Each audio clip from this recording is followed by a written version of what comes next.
and welcome back to Tiff's Picks, which is a way shorter name than when I had the very first episode, which if you missed that, you can check that out, because that was pretty cool. But yeah, so this is a better name. This is shorter, and it's easier, and it just, yeah, it makes more sense. Why don't we talk about what it is that I've been reading? I've got some old, I got some new, I got some not so old, and I have one non-comic, which you'll have to wait and see what that is, and it's awesome.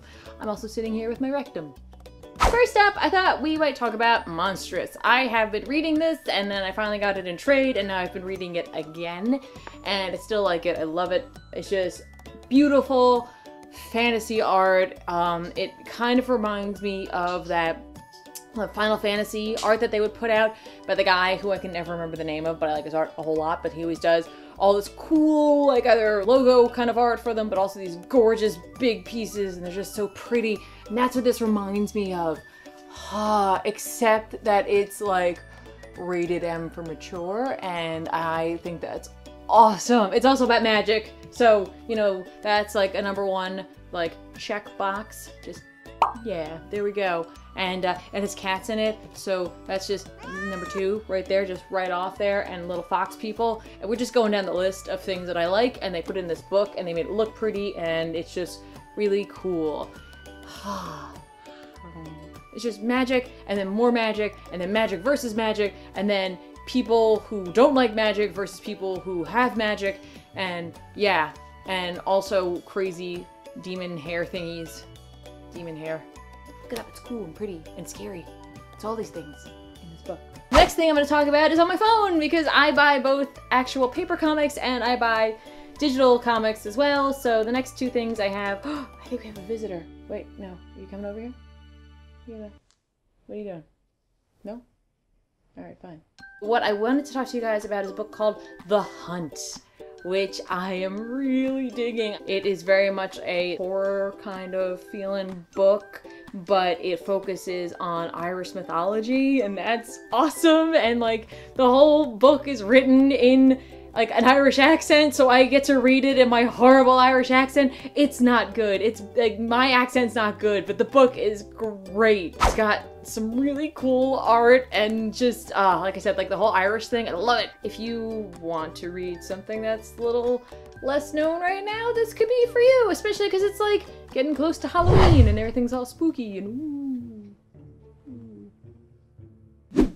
Yeah. And, you know, if you like Irish stuff, which I do, I like Irish stuff a lot. I like Irish mythology, and I'm really excited to see where they go with it. There's 2 books with scary monster things. They're not all scary monster things, I promise. Because the next book kind of answers a question for me, which was like, where is Greg Capullo gonna go after Batman? Is he just gonna, like, leave this planet and go back to his people of amazing artist aliens? If you're a really good artist, you're not from here. You have to be from somewhere else, because your talent is too immense. You're from another dimension, or you're from beyond the stars, or you're like some sort of fey creature. As it turns out, he decided to do a book with Mark Miller. It's an indie book, it's from Image, and it's called Reborn, or Reborn. I keep wanting to really put emphasis on the re. They're calling it sci-fi fantasy, and it pretty much is. And it's about, like, what happens after you die. Like, where do you go? And the first issue, like, I'm not gonna lie, I cried a little bit. It tended to be very moving. It focused on this woman at the end of her life and reflecting on her life and those she had lost, and, you know, just being afraid and, like, not being ready to die, even though she was, like, you know, old. You know, she was old, and she was like, I'm not ready to go. And, like, I don't know, it really just hit me right here. And then what happens after that? It's the what happens after that that's really cool. And you get to see Capullo drawing, like, crazy awesome stuff, and that, I can't wait. I can't wait for him to just be able to go, like, yeah, cool, because, like, I know, like, people were, like, on board, not on board for Mr. Blum, kind of, I don't know, but, like, that was fun for me to see Capullo drawing, and that's kind of gonna be what this is in a way, where he's gonna get to draw cool, crazy creatures that he creates, and yeah, like, that in and of itself is, like, worth the price of admission, but the story is also kind of good, so there's that too. There was, like, this cool sale going on at, a local comic book store, Dewey's Comics, and, they had all these back issues. Back issues. And I found a What If book by Marvel, and I had to get it. I just had to get it. Dan Slott's What If Dr. Doom Became Sorcerer Supreme? well, why don't we find out? So I picked it up and like, it's cool. It's really fun. Like, the art's like, whatever. It's very from, you know, that time period, and like, it's cool, it's fun. It's very, like, it reminds me a lot of like, some of like the more classic Doctor Strange books, and like, he's in it for a little bit, and like, some crazy stuff happens, especially towards the end. This was like a little hidden gem for me. And like, kind of reminded me of the Doctor Strange, Doctor Doom, Triumph and Torment book that we did. So, you know, I was so on board for getting this, and I don't know, I like the What If books. I like the runs on these. I mean, like, yeah, you know it's a single issue, you know they're gonna have to cram a lot in, and sometimes they're gonna have to be like, and quick, let's get to the end of the book. But you kind of know that going in, because you know that like, they just had this many pages. Like, that's all the pages they have. They're all here, that's it. You're not getting any more. If you ever get a chance to get a hold of this, it's like, it's a quick read. It's so quick! But it's really fun. It's so cute. Ah. And then, okay, so for my last Tiff pick, something I picked up at New York Comic Con. And there was that moment where I was like, I want that. And I'm not even going to think twice.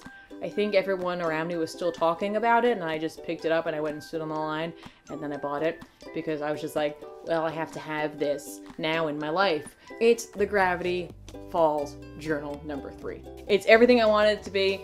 At first I was kind of a little like, there was like the slightest pang of disappointment because the logos are all over it. I was like, yay, thanks Disney, make sure you get that barcode because you need that.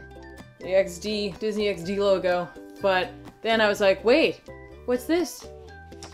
This dust jacket? What happens when I take it off? Well, first of all, inside, they put a bunch of McGucket plans, which are cool. But actually on the cover, it's just the cover itself. So you got the handprint, at the spine, and you got the back of the book. And all that other stuff just stays on the dust jacket. And I can take that dust jacket and I can throw it places. Like there, over there. It's just there. You can't even see it anymore because now I just have the journal. And it's awesome! Ah! And all the different stories are in there, and I've been reading through them. And there's just all these extra things that like you saw maybe when he was flipping through it and stuff that you never saw at all. And then they of course continued with inevitably like Dipper has his own stories in here, and actually Mabel does too, and so does Seuss. You can always tell by the style of writing that's in here. And then, you know, there's actually some stuff from the original author. I don't want to spoil anything on the off chance you haven't seen the ending of it, so I'm going to be really careful about that. There's some extra stuff in there about that. But then they also gave me, because Alex Hirsch wasn't there, this little nameplate. It's item number 618, and I can put that into my book. And then it's like, he signed it. That's it! Those are my picks for the month, weeks, I don't know, because we had Comic-Con, Serious Sketchbook got all screwed up, so, you know, Journal #3 action, little What If Doom or Sorcerer Supreme, we talked about The Hunt and Reborn, and of course, Monsters, and my rectum sat here with me the whole time.